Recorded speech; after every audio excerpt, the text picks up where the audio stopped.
Faut faire ça. Pour la synchronisation. Ah bon? Oui, ça va synchroniser le son et l'image. Ah. Alors. Alors. Coucou, c'est Dored, bienvenue et merci d'être là. Aujourd'hui, je vais te présenter la recette des véritables pâtes carbonara. Et pour ça, je suis accompagné de mon pote italien Antoine, qui est également chef de cuisine. Ciao ragazzi, oggi faremo una super carbonara. D'accord. Bella ricetta. Et là, voilà. Des pâtes carbonara authentiques, c'est rapide à faire? Oui, c'est très rapide à faire. Super plat italien, répandu un peu partout dans le monde. Je pense qu'on adore manger ça. Oui. Très simple à faire, super rapide, gourmande. Il suffit d'avoir des bons ingrédients. Voilà. C'est tout. On va commencer par la liste des ingrédients, justement. Alors, pour les ingrédients, en fait, on a des lardons. La véritable carbonara, c'est fait avec du guanciale. C'est de l'ajout de porc poivré et assaisonné, fait un peu comme un jambon. Aujourd'hui, on va pas en avoir, donc on va faire avec du lardon. On a 25 g de parmigiano, 50 g de pecorino, 4 barres 5 œufs. Par contre, on aura besoin que des jaune d'œufs. On va voir ce qu'on peut faire avec les blancs d'œufs à la fin pour pas gâcher. Et enfin, la base, spaghetti. Sans oublier quand même, parce que la carbonara, c'est carbo, donc ça vient de carbone. Franchement, l'idéal, c'est utiliser, pour rappeler un peu la recette traditionnelle, donc il faudra utiliser du poivre noir. Ok, super.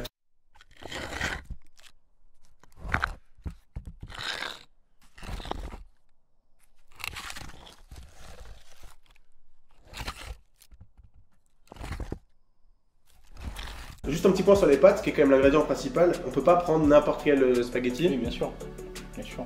L'idéal, ce serait avoir quand même des bons spaghettis bien épais. Ok. Comme ça, on peut avoir un bon goût d'amidon des pâtes. Après, voilà, sur le marché, dans les marchés, il y a plusieurs marques.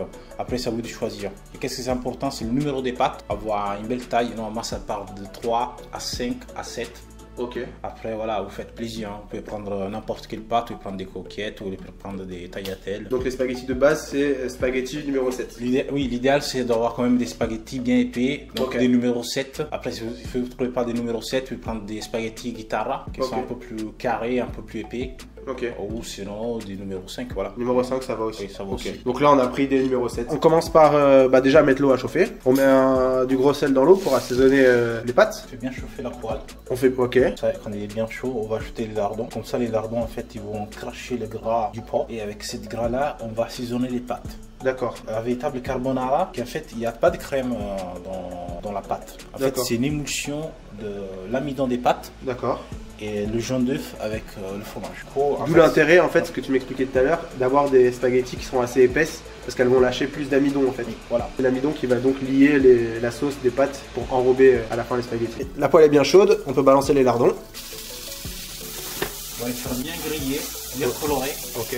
Comme ça, on va avoir une belle caramélisation en fait du lardon. D'accord. En même temps, on va avoir un bon goût bien intense. Et ça, on va les ajouter vraiment à la fin de la recette. D'accord. Et du coup, c'est important que ça donne vraiment un côté croustillant, fondant en même temps. Ok. Vous voyez, on a fait bien chauffer la poêle. Pourquoi? Parce que tout ce gras là, en fait, ça va revenir dans notre pâte. C'est ça en fait le goût qu'on va avoir dans la carbonara. Les pâtes cuites, on va les mettre dans le gras des lardons. Comme on dit en italien, on dit tostatura. On va les toaster légèrement. Ok. Et après, quand ils sont bien chauds, ils sont bien liés avec le gras du porc. Ok. On va ajouter le mélange de jaune d'œuf, parmesan et pecorino. D'accord. C'est le genre de recette, c'est ça que tu fais. On va dire un peu à la maison, c'est vraiment après les pâtes à la tomate, pas la pâte à la carbonara. Ouais, c'est vrai, c'est vrai. Plus on grille les lardons et plus ça crache du gras. Ouais. Et tout ça, c'est bon ça. On débarrasse les lardons, on les débarrasse quoi. Tu sais, je fais la musique sexy là. Bah c'est Barry White je crois. Et ça là, en fait, ça va nous servir pour lier nos pâtes. Tout le gras là? Oui. tout Ok. ce gras-là. Parfait. Donc il faut bien calibrer aussi la quantité des lardons. Parce que vous avez beaucoup de lardons, vous avez beaucoup de gras. Grâce à vous. Alors comment on met les spaghettis dans l'eau bouillante? Moi j'ai toujours tendance à les casser en deux. En fait, on les laisse au centre, on lâche. Et au fur et à mesure, on descend. On descend au fur et à mesure tout doucement. Ok. Parce qu'on les met bien souple. Ok. Et il faut les remouiller au moins 1-2 fois en cuisson. Parce que D'accord. sinon ils vont se coller entre eux. Ah ouais donc on touille un peu quoi. Oui. Ok. Normalement on les laisse en cuisson entre 7 à 8 minutes. Ouais. Et grosso modo 2-3 minutes en poêle. Ok. On va clarifier les œufs, donc c'est séparer le blanc des jaunes. Dans la recette, on a besoin que des jaunes, mais pour autant, on va pas jeter tous les blancs parce que ce serait du gâchis et nous, on n'aime pas le gâchis. Qu'est-ce qu'on peut faire avec tous ces blancs? Évidemment, on peut faire des meringues. On va montrer ça juste après, rapidos. Comment faire une meringue en 3 secondes, un petit goûter très sympathique. Voilà, on va blanchir nos jaunes d'œufs. Ok. On va les casser légèrement. On va ajouter notre pecorino. Je dose au fur et à mesure. Au fur et à mesure, oui. Ok. Pour la consistance, quoi? Pour la consistance, c'est très important pour la consistance. Ok. En fait, le pecorino, ça va apporter le côté sel dans la recette.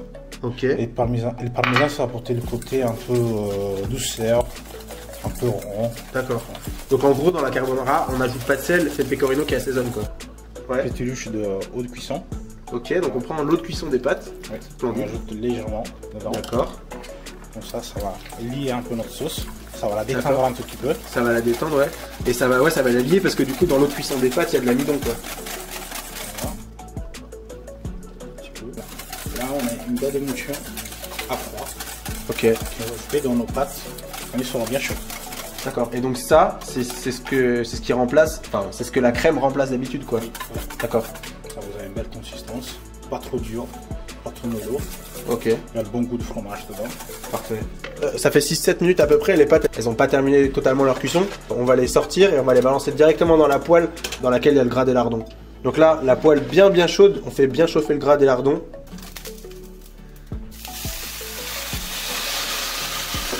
Ça sent méga bon, vraiment c'est un truc de ouf. En fait, j'ajoute un peu d'eau de cuisson parce qu'on a besoin en fait de l'eau de cuisson. Parce que c'est ça qui a fait, ça va nous apporter la texture. D'accord. Des pâtes. En même temps, ça va lier la sauce avec le pecorino et le parmesan. Ok. À les pâtes. Qu'est-ce qu'on est en train de faire? On est en train de vraiment continuer la cuisson des pâtes. Ouais. En plus dans l'eau de cuisson des pâtes. D'accord. Du coup, ça a apporté un côté salé. Donc on n'a pas ajouté encore de sel dans nos pâtes. D'accord. En même temps, ça va apporter de l'amidon qu'il y a dans l'eau des pâtes. En plus, ça va émulsionner le tout. Ok. Vous voyez, ça commence à être bien blanche. Voilà. Ça, en fait, c'est l'amidon des pâtes avec le gras de porc. D'accord. Voilà. Là, vous voyez, les pâtes sont bien brillantes. Il y a bien l'amidon. Et là, on va prendre hors de feu. On ajoute le mélange de jaune d'œuf, pecorino, parmesan. On commence. Là, ce qui est important, c'est d'aller assez vite pour pas que le jaune d'œuf qu'on vient de balancer dans la poêle cuise, quoi, et que ça nous fasse une omelette. Les lardons. Le poivre. Le poivre. Méga important. Voilà. On ajoute un peu d'eau de cuisson. Encore, ok. Ouais, donc c'est important vraiment de pas égoutter les pâtes à la passoire, enfin en tout cas de garder l'eau de cuisson, quoi. Parce que vous voyez, on dirait qu'il y a de la crème, en fait il n'y a pas de la crème. Ouais, c'est vrai, on dirait vraiment qu'il y a de la crème, c'est un truc de ouf. Voilà, et là on passe à l'assiette.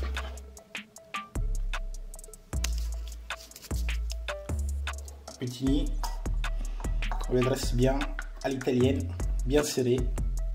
Voilà. Wow. Bon appetito.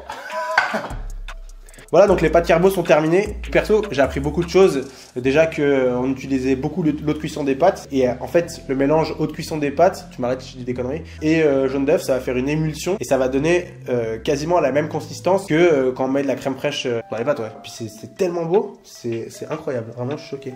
Donc maintenant, déjà, merci beaucoup pour cette prestation de haut vol. Ah. Donc maintenant on peut passer à la dégustation. Bon appétito. Bon appétito, exactement. Et est-ce que j'ai le droit de couper mes spaghettis pour plus de facilité? Hors de question. D'accord. Après tu peux te faire un peu de lardon. Oh my god, c'est affolant. Putain, c'est trop bon. Franchement, c'est quelque chose. Hein. Et je dis pas ça pour faire genre parce que c'est la vidéo et tout. Non, je suis complètement choqué là. Bah, j'avais tout simplement jamais mangé de carbo aussi bonne quoi. Et donc on a jamais rajouté de sel quoi. On en a mis dans l'eau de cuisson. Et après c'est le pecorino qui fait le taf quoi. Ok. Tout simplement. Tutto simplemento. Comme ça qu'on dit? Pas du tout. Tutto semplicemente. Voilà, parfait. Donc là, on a l'impression que ça me prenait du temps parce que tu m'expliquais bien les étapes, etc. Mais en vrai, c'est quand même assez rapide, quoi. On cuit les pâtes, en même temps, on fait les lardons. Pendant que les lardons caramélisent et que les pâtes cuisent, on fait le mélange jaune d'œuf, pecorino et un peu parmesan. Et après, tout s'enchaîne, quoi. Oui, tout s'enchaîne. Si on avait chronométré, c'est quoi? C'est 10 minutes, quoi. Oui, 10 minutes. Voilà, 10 minutes, t'as les pâtes carbo officielles, authentiques, certifiées. Made in Italia, Gucci, tout ça quoi. Gucci. On se voit à la prochaine vidéo. Antoine, ah bah non. On allait oublier vite fait les blancs d'œufs, ça te chauffe ou pas vite fait? D'accord. On fait ça. Avant de se quitter, on va juste montrer vite fait ce qu'on peut faire avec les blancs d'œufs. On va vous montrer ça tout de suite. On va faire une petite meringue avec tous les blancs qu'on a. Donc on balance les 5 blancs dans un gros cul de poule. On commence avec une pincée de sel. En fait, en gros, on va blanchir un peu les blancs. Ok. Et après, quand ils sont bien blancs un peu, on va ajouter le sucre et on va monter. D'accord.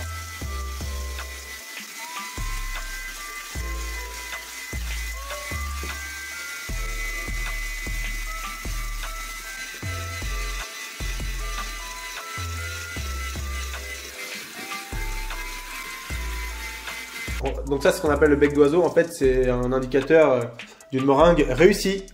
Ok, donc la meringue, elle est terminée. On va mettre un petit peu de noix dedans.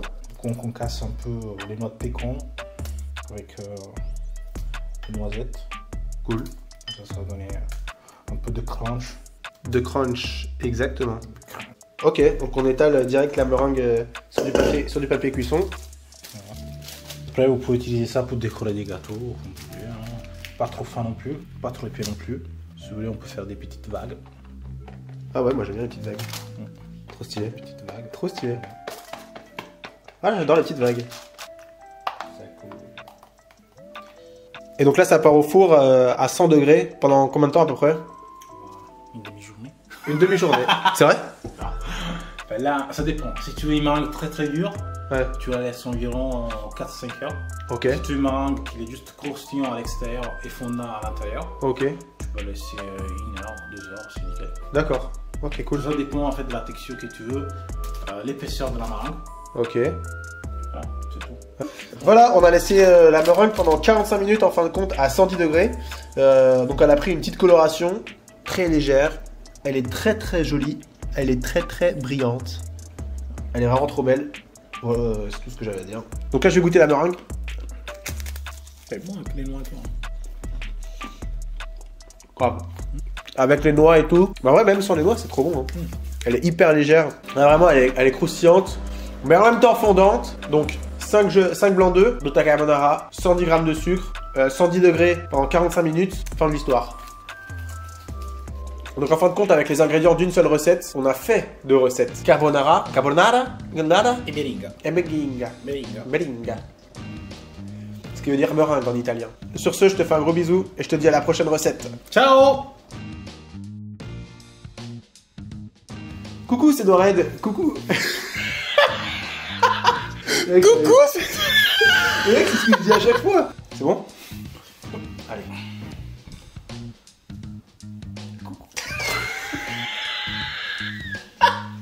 Je pleure. Coucou, c'est Dored. Bienvenue. Déjà non, parce que... C'est parce que je dis coucou, c'est Dored, mais c'est Dored et puis c'est toi. Oui. Donc je vais dire coucou, c'est Dored. Antoine. Mais pourquoi j'arrive pas à le dire? Donc avec les ingrédients... T'as envie de pisser? Parce que tu m'expliquais bien comment...